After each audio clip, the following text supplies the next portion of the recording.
Good morning बच्चों। आज हम लोग एक नया चैप्टर स्टार्ट करते हैं, बीजगणित या एलजेब्रा। इम्पॉर्टेंट पार्ट है, पूरी मैथमेटिक्स है, ये आपकी एक पार्ट है मैथमेटिक्स का।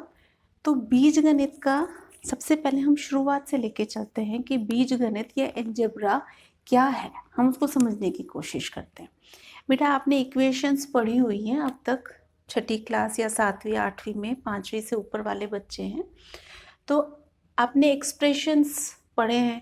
जैसे हमने गणित में कुछ अंक ले लिए, 1 2 3 4, ये सारे हमारे गणित के अंक हैं।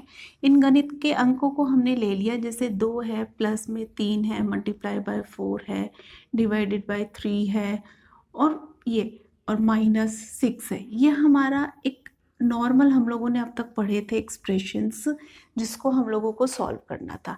मतलब विभिन्न अंक हैं और इनके अंदर गणित की संक्रियाएं हैं। संक्रियाओं का मतलब 4 संक्रिया होती है गणित में, प्लस होता है, माइनस, मल्टीप्लिकेशन और डिवीजन। ये हमारी संक्रियाएं हैं जिनको हम अंकों के साथ में जोड़ के इनको हल कर सकते हैं। तो बीजगणित में जब हम पढ़ेंगे तो यहाँ पे हम 2 शब्दों को पढ़ेंगे। तो सबसे पहले एक शब्द हम पढ़ेंगे चर, जिसको हम बोलेंगे वेरिएबल। दूसरा हम शब्द पढ़ेंगे अचर, जो कि नॉन वेरिएबल है। अब चर अचर शब्दों को, पहले इन शब्दों को हम समझ लेते हैं। चर शब्द का मतलब हो गया वेरिएबल। इंग्लिश में जब हम वेरिएबल पढ़ेंगे तो हमारा बहुत आसान है समझना। वेरिएबल मतलब बदलने वाला, जिन संख्याओं का मान स्थिति परिस्थितियों के अकॉर्डिंग बदल जाता है उसको हम चर संख्याएं कहते हैं। जैसे कि मैंने कोई भी शब्द यहाँ पे, मैं कोई भी, कि मेरी 10 साल, या जैसे एक्स है कोई भी, मैं एक्स टॉफ़ी लाया, पता नहीं मैं कितनी टॉफ़ी लाया हूँ, 15 टॉफ़ी लाया हूँ, 20 लाया हूँ, 1 लाया हूँ, मुझे नहीं पता। मैं बाज़ार गया और मैं कुछ टॉफ़ी लाया, जैसे मैंने बोल दिया कुछ। अब कुछ में आपको पता ही नहीं है कि मैं कितनी टॉफ़ी लेके आया, तो वो जो कुछ हो गया वो हमारी चर संख्याएं होंगी, वो हमारे वेरिएबल्स होते हैं। और अचर संख्या वो है जिनका मान फिक्स है। गणित के जो संख्या हैं, जो नंबर्स हैं गणित के, वो सारे हमारे मान, वो हमारे नॉन वेरिएबल। 1 है, 2 है, 5 है। बेटा 5 का मतलब तो 5 ही है। अगर मैंने बोला कि मैं 5 टॉफ़ी लाई तो इसका मतलब 5 ही है, चाहे से मैं इस दुकान से लाई हूँ या कोई और लाया हो या कोई भी हो। तो उसका मान जब हमारा समान है, जिनके मानों को हम बदल नहीं सकते, वो हमारी अचर संख्याएं हैं। और जिनका मान परिवर्तन हो जाता है वो हमारी चर संख्या है। चर संख्या जब हम लोग बीजगणित में पढ़ेंगे तो नॉर्मली जो हम यूज़ करते हैं वो x है, y है, z है, a है, b है, c है। मतलब जो इंग्लिश के अल्फ़ाबेट्स हैं, उन इंग्लिश के अल्फ़ाबेट्स को हम लोग चर संख्या के लिए या चर वेरिएबल्स के अंदर इसको यूज़ करते हैं। अचर आ गए आपको समझ में? तो यहाँ पे जब हम बीजगणित पढ़ रहे हैं तो बीजगणित में हमें चर अचर संख्याओं का पता होना चाहिए। अब यहाँ पे है कि मैं जब बीजगणित के बारे में आपको बताती हूँ तो यहाँ पे है कि बीजगणित के व्यंजकों को बनाना। वो कैसे बनाते हैं हम? अब बेटा बीजीय व्यंजकों के बारे में हम पढ़ेंगे कि बीजीय व्यंजक हम कैसे बनाते हैं।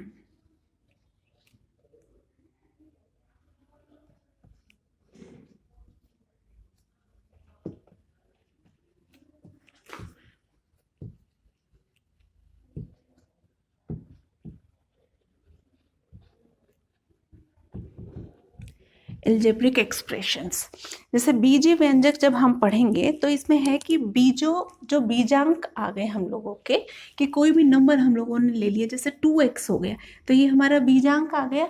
तो जब बीजांक, अलग अलग बीजांक जो हैं उनमें जब अलग अलग संक्रियाएं लगा देते हैं हम लोग, तो वो हमारी एल्जेब्रिक एक्सप्रेशन बन जाती है। जैसे x + 5, तो यहाँ पे 5 हमने संक्रिया लगा दी, x हमारा वेरिएबल हो गया, 5 हमारा नॉन वेरिएबल अचर संख्या हो गई। तो ये जो x + 5 है ये हमारी बीजीय व्यंजक या एल्जेब्रिक एक्सप्रेशन हो गई। तो अलग अलग है, जैसे कि यहाँ पे हम लोग, इसमें आपके प्रश्नावली है, इसी प्रश्नावली में हम ले लेते हैं कि अगर x है या 2 है, 2 में 7 जोड़ दिया, 5 है, 5 में x जोड़ दिया, 7 में 3 को 7 को x से गुना कर दिया, या फिर आप 7 है उसको डिवाइड कर दिया y से, तो ये अलग अलग प्रकार के जो हैं ये हमारे व्यंजक बन जाते हैं। तो ये हमारे बीजीय व्यंजक है, एल्जेब्रिक एक्सप्रेशंस है, जहाँ पे हम चर और अचर संख्या, मतलब बीजीय व्यंजक में क्या क्या हमारी संख्याएं आएंगी, हमारे पास में चर संख्याएं होंगी, कुछ हमारे पास में अचर संख्या होंगी, और इन संख्याओं को जोड़ने वाली हमारे पास में कुछ संक्रियाएं होंगी। संक्रियाओं का मतलब हो गया हमारे पास में plus, minus, multiplication and addition, division, ये चीज़ें हमारे पास में होंगी। जब ये आपस में मिलती हैं तो जो हमारे पास में एक्सप्रेशन बनेगा, एक व्यंजक बनेगा, वो हमारे बीजीय व्यंजक हो जाएगा। अब बीजीय व्यंजकों को हम कैसे सॉल्व करते हैं, इनसे हम समीकरण कैसे बनाएंगे, या बीजीय व्यंजक जो होते हैं इनके भी कुछ गुणधर्म होते हैं, उस गुणधर्म के बारे में हम लोग पढ़ लेते हैं। सबसे पहला जो गुणधर्म है आपका वो लेके चलते हैं एडिशन, कि जब हम लोग जोड़ते हैं तो उसमें हम लोग कैसे करेंगे। जैसे हमने कुछ संख्याओं को जोड़ा, तो उदाहरण के साथ में हम इनको समझते हैं। सबसे पहला जो नियम है इसका जोड़ने वाला, वो है, आप पहले नॉर्मल लेके चले। देखिए आपने एडिशन में विनिमेयता पढ़ी थी। विनिमेयता का मतलब होता है कि कोई भी दो संख्याएं हमें दे रखी है, उसको हम कैसे भी अगर जोड़ते हैं तो हमारे पास में वही उत्तर आता है। जैसे जोड़ने में और मल्टीप्लिकेशन में हमने इस नियम को पहले पढ़ा था कि अगर हमने यहाँ पे 3 ले लिया, 3 में 5 जोड़ दिया, हमारे पास में क्या आया 8। इसी तरीके से जब 5 है, 5 में हमने 3 को जोड़ा तो हमारे पास में 8 आ गया। तो यहाँ पे क्या हुआ, हमारे ये विनिमयता को फॉलो कर रहा है, यहाँ पे उस नियम को हम विनिमयता कहते हैं। तो एल्जेब्रिक एक्सप्रेशन में भी विनिमयता होती है।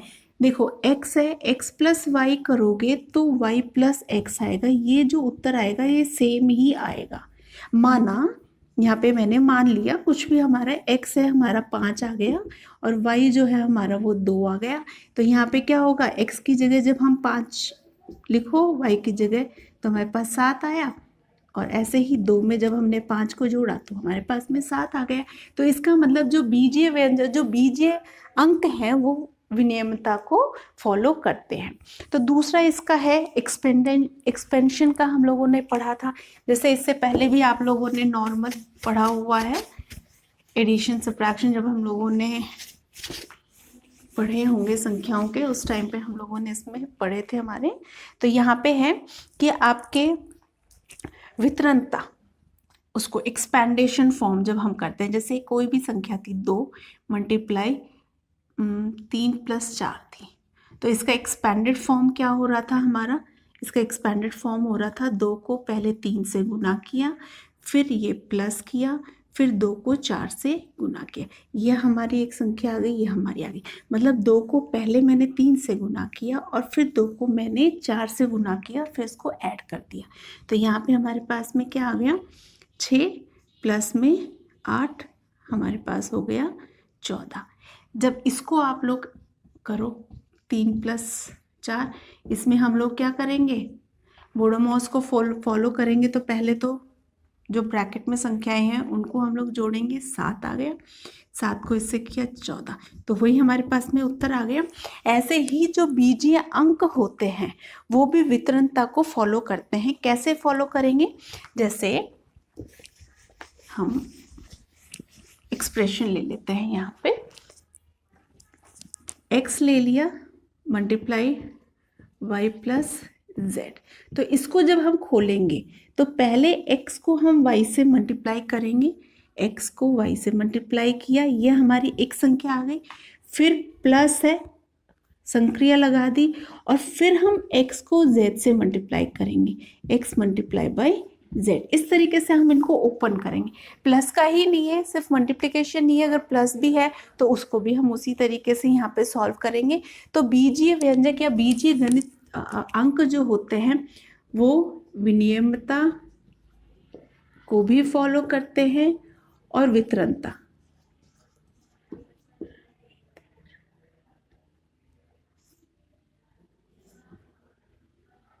वितरणता को भी फॉलो करते हैं, एक्सपेंडेशन भी होता है इनमें और एडिशन और सब्ट्रैक्शन का भी हम इसमें देख सकते हैं। तो इस तरीके से हम लोगों ने ये पढ़ा। अब जब नेक्स्ट हम लोग है वो यहाँ पे हम लोग समीकरणों के बारे में और पढ़ेंगे कि समीकरण, अलजेब्रा में समीकरण क्या होंगे, हम पहले तो व्यंजक कैसे बनाएंगे और जो हमारे पास में व्यंजक दिए हुए हैं उनको हम हल कैसे करेंगे, ये हम नेक्स्ट वीडियो में पढ़ेंगे। Okay, thank you, have a good day.